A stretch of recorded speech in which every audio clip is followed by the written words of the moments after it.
Elhamdülillahi Rabbil alemin ve salatu ve selamu ala Resulina Muhammedin ve ala alihi ve sahbihi ecma'in. Kâle Allahu Teala fi kitabihil kerim. Euzu billahi mineşşeytanirracim. Bismillahirrahmanirrahim. Kul innes salati ve nusuki ve mahyaya ve memati lillahi Rabbil alemin. Sadakallahul azim. Evet, Hazreti Peygamber'in dilinden hayata yön veren hadisler programıyla bir kez daha sizlerle beraberiz. Buruşturan, kavuşturan Allahu Teala'ya hamdü senalar olsun inşallah. Kıymetli izleyiciler, biz bu programda Allah Resulü Aleyhisselatü Vesselam'ın geçmişten verdiği örnekler, geçmiş ümmetlerden verdiği örnekler ve ukbadan, ahiretten, gelecekten verdiği, ihbar ettiği haberlerden hadisler ve yine Allah Resulü Aleyhisselatü Vesselam bizzat sahabeye söylediği, onları irşad ettiği, onların hayatına yön veren hadisleri burada işliyoruz. Allah nasip ederse bugün de belki hiç unutmamamız gereken, hepimizin mutlak bir şekilde istisnasız, hepimizin bir şekilde göreceğimiz, mutlak olarak göreceğimiz bir hadis-i şerifi Allah Resulü bize anlatacak. Şimdi şöyle, nasıl bir hadis? Çünkü insanoğlu annesinden doğduğu andan itibaren bilmesi lazım ki insanoğlu ölecek. Her nefis ölümü tadıcıdır. Ölüm dediğimiz olgu beşer için vardır. Allah Resulü Aleyhisselatü Vesselam sahabeye bunu ara ara anlatmıştır. Ara ara bunu dillendirmiştir. Onlara hatırlatmıştır. Hatta bir gün böyle Allah Resulü Mescid-i Nebevi'de oturmuş, sahabeler de onun etrafında halka kurmuş. Allah Resulü birden şunu söylemiş: haberiniz olsun, 100 yıl sonra bu sesi işiten hiç kimse hayatta olmayacak. Yani mutlak öleceğiz. Haberiniz olsun, belki bizim için de aynı şey geçerlidir. 100 yıl sonra bu insanlar devri alem olacak, başka bir aleme göç edecek, yeni nesiller çıkacak, onlar da hayati evrede imtihanları başlayacak. Kalu beladan beri bu böyledir. Bu tren sürekli gelip gitmiştir, sürekli bu gemi limandan kalkmış, yeni yolcular alıp yeni yolcular bırakmıştır. İşte bu evreler bizim mutlak olarak önümüze çıkacak şeylerdir. Ölüm bizim için, beşer için haktır. Ve biz bazen bu ölüm dediğimiz olguyu farklı minvallere çekiyoruz. Ölüm bir Müslüman için korkmaması, bir insan için korkmaması gerekli bir şeydir. Biz doğmayan bir çocuğun acayipliğine şaşırıyoruz. Yahut her şey tamam da niye bu çocuk olmuyor? Her şey tamam ölmemiz için. Allah bizi öldürmüyor. Yaşamamamız için her şey tamam. Ölüm dediğimiz olgu bir tebdil-i mekandır. Bir yer değiştirmektir. Böyle gözümüzde büyütmenin, böyle gözümüzde farklı manalar vermenin mantığı yoktur. Biz Müslümanlar ölümden sonrasından korkarız. Ölümün kendisinden korkmayız. Ölüm bizim için yaratılmış bir şeydir. Onun için ayet-i kerime her nefis ölümü tadacaktır. Haberiniz olsun, ölmeyeceksiniz, tadacaksınız. Ölüm duygusunu tadacaksınız diyor. Tadacağız. Başka bir evreye geçeceğiz. Görevimiz bitecek. İşi teslim edeceğiz. Mesaimiz sona erecek. Terhiz olacağız işlerimizden. Ölüm öyle bir olgudur bizim için. Biz ölümün kendisinden korkmayız. Ölümün sonrasından endişe ederiz. Çünkü akıbetimizin ne olacağını, nasıl bir şeyle karşılaşacağımızı bilmiyoruz. Acaba Rabbimiz bize rahmet mi edecek? Acaba Rabbimiz bize azap mı edecek? Acaba yaptığımız ameller Allah'ın rızasını kazanmak için yetti mi?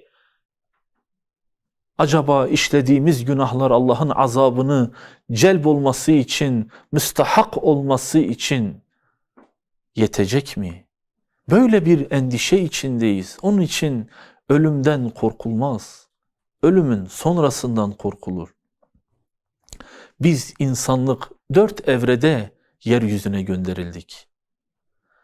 Ondan önce biz kalu bela dediğimiz yaşam hayatından önceki bir evremiz vardı. Biz hatırlamıyoruz. Bilincimiz de o zaman oluşmamıştı. Belki Allah mahşere çıkardıktan sonra o alemleri de bize hatırlatacak. Tıpkı ana rahminde olduğumuz süreci hatırlamadığımız gibi. Oysa biz vardık. Annemiz, babamız, abilerimiz, ablalarımız şahitti bizim varlığımıza. Ama biz hatırlamıyoruz. Tıpkı meleklerin kalu belada bizim varlığımıza şahit olması gibi biz ana rahmindeki süreci, hatta doğumdan sonraki birkaç yılı da hatırlamıyoruz. Bilincimiz gelişmemiş, ancak insanlar şahitlik eder bizim varlığımıza. İşte şahitlik eden peygamber varlığımıza haber veriyor. Kalu beladan beri biz Allah'a kulluk için yemin ettik. Ve sonra Allah bizi dünyaya gönderdi. İşte bu dünya aleminden sonra başka bir alem daha var. Biz ona kabir azabı, sonra mahşer alanı, sonra ahiret yurdu olan, ya kazananların cennete ya da isyan edenlerin cehenneme gideceği, Allah cemi ümmeti Muhammed'i muhafaza eylesin. İşte bugünkü konumuz da Allah Resulü Aleyhisselatü Vesselam'ın sahabeye irşad ettiği, onlara ancak peygamberlerin haber vereceği bir bilgiyi paylaştı bizde. Bera İbni Azib anlatıyor. Allah kendisinden razı olsun. Diyor ki Allah Resulü Aleyhisselatü Vesselam döneminde Ensardan bir tanesi rahmet etmişti. Her zaman olduğu gibi bizler Resulullah Aleyhisselatü Vesselam'ı cenazenin defni ve kabre girmesi için çağırdık. Allah Resulü geldi. Cenazeyi kabrin başına koyduk. Bir ara Resulullah Aleyhisselatü Vesselam kazılan kabre baktı. Öyle ki daldı böyle. Mahiyetini bilmiyorduk. Biz de Allah Resulü Aleyhisselatü Vesselam rahatsız olmasın diye kafamızı bile karşımızdan kaldırmıyorduk. Sanki başımızın üzerinde kuş varmış gibi, başımızı kaldırdığında Resulullah rahatsız olur gibi biz de başımızı kaldırmıyorduk. O mekana biz de bakıyorduk. Resulullah o kabire baktı, daldı. Sonra dönüp dedi ki, henüz kabire cenaze koymadan önce Allah Resulü Aleyhisselatü Vesselam başını kaldırdı ve şöyle dedi: kabir azabından Allah'a sığınırım. Kabir azabından Allah'a sığınırım. Kabir azabından Allah'a sığınırım. Hepimiz şaşırdık. Dedik ki ya Resulallah, o nedir ki siz ondan Allah'a sığınıyorsunuz? Allah Resulü Aleyhisselatü Vesselam ve başladı bir insanın kabir hayatının nasıl olduğunu, nasıl olacağını, hatta siz ilk gece olarak anlayın, nasıl bir halet-i ruhiyeye gireceğinizi Allah Resulü anlatıyor ve şöyle demeye başladı. Allah Azze ve Celle kulun ruhunu cesedinden çekmeden önce Ezrail Aleyhisselam'ı ona gönderir. Ezrail Aleyhisselam ona gelirken derken gökten de o kulu, o mümin kulu, burada anlattığı mümin bir insanın ruhunu Rabbine teslim ettiği o an var ya, sekerat dediğimiz ruhun dünya ile ahiret arasındaki, öteki alem arasındaki o araftaki zaman diliminden bahsediyor Allah Resulü. Mümin kulun nasıl can vereceğinden bahsediyor. Ezrail gelirken gökten de güzel giyimli, güzel yüzlü, yüzleri parlayan birkaç melek aşağıya doğru iner. Öyle ki o melekler o ruhu çıkacak cesede yanaşır, o mümine yanaşır, o kulun gözünün görebileceği, netlikle anlayabileceği gökte bir mekanda, bir alanda bekler. Kul artık o güzel yüzlü, güzel elbiseli, parlak yüzlü, parlak elbiseli meleklere bakmaya başlar.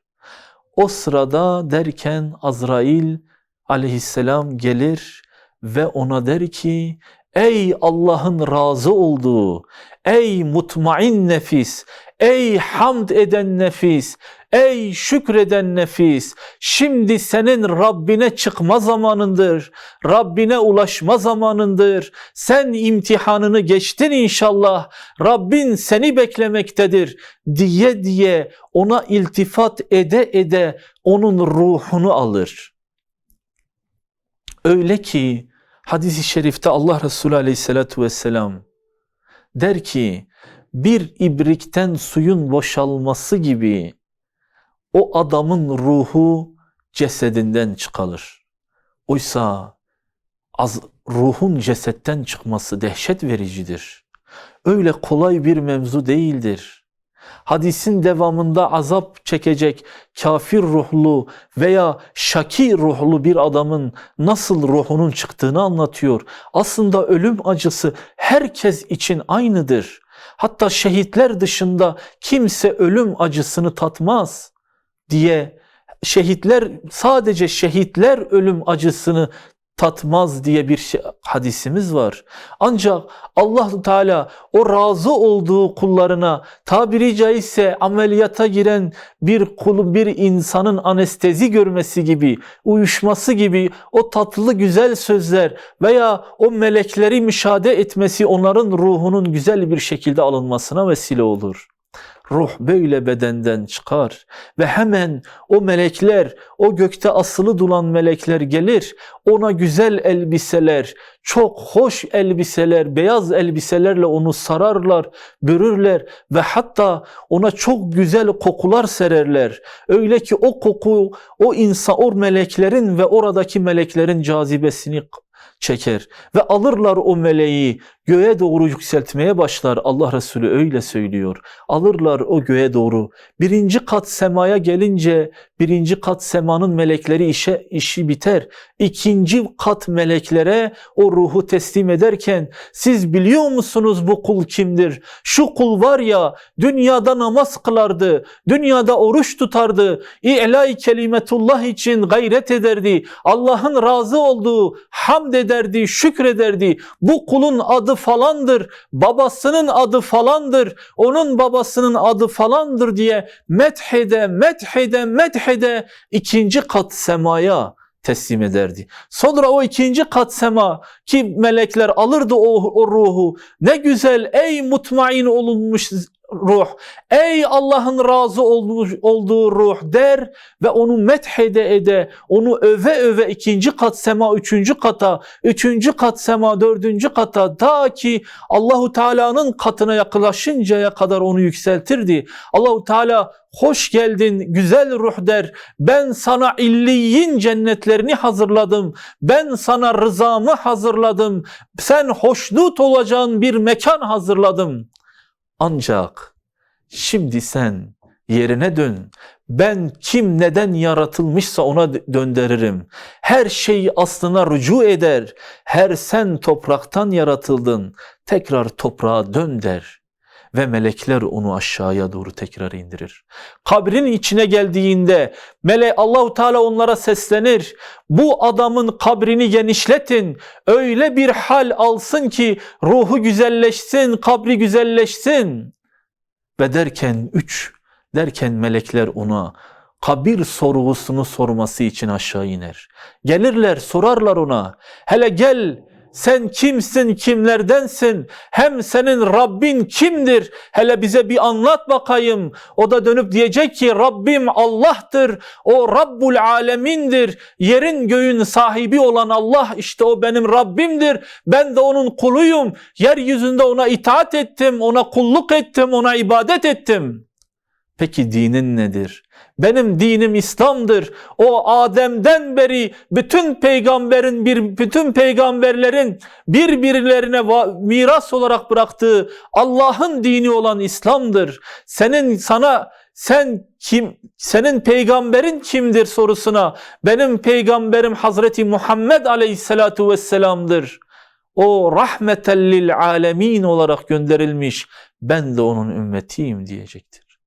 Allah Azze ve Celle ona amelini gösterecek. O amel yakışıklı, güler yüzlü, güleç yüzlü. Onun o kabirdeki bütün işlerini görecek. O kabirde onunla sohbet edecek. Adam şaşıracak. Ey güzel yüzlü kimse, sen kimsin, kimin nesisin? İşte ben senin yeryüzünde güzel işler bulunduğun amelinim, salih amelinim.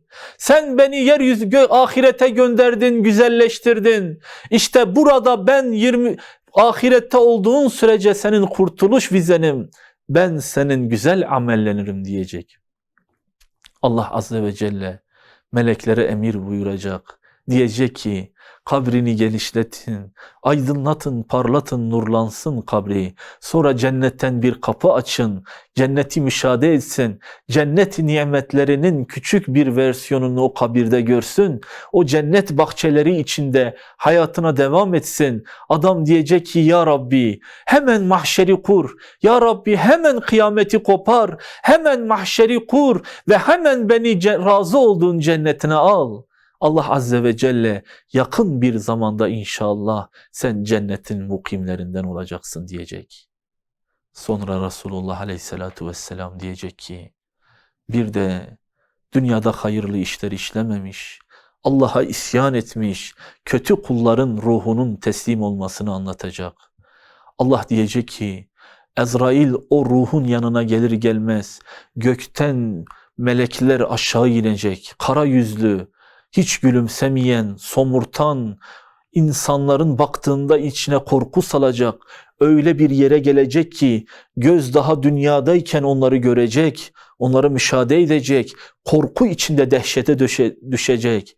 Sonra derken Azrail gelecek, ey habis ruh, ey kötü ruh, ey hayatının tamamını kötülük içinde, küfür içinde, şirk içinde, pislik içinde tamamlamış ruh. Hem sen ne kötü bir ruhsun, hem sen ne kötü bir şeysin. Sen bugün ruhunu teslim edeceksin ve derken onun ruhunu çekmeye başlayacak. Allah Resulü anlatıyor Aleyhisselatü Vesselam, bakın başka biri anlatsa inanın muteber etmeyiz. Ancak peygamberler anlatır böyle hadisleri, olayları. Öyle bir çekecek ki, öyle bir azap çekecek ki bu adam kızgın bir şişi, kızgın bir demiri yün torbasına batırıp çekme misali gibi.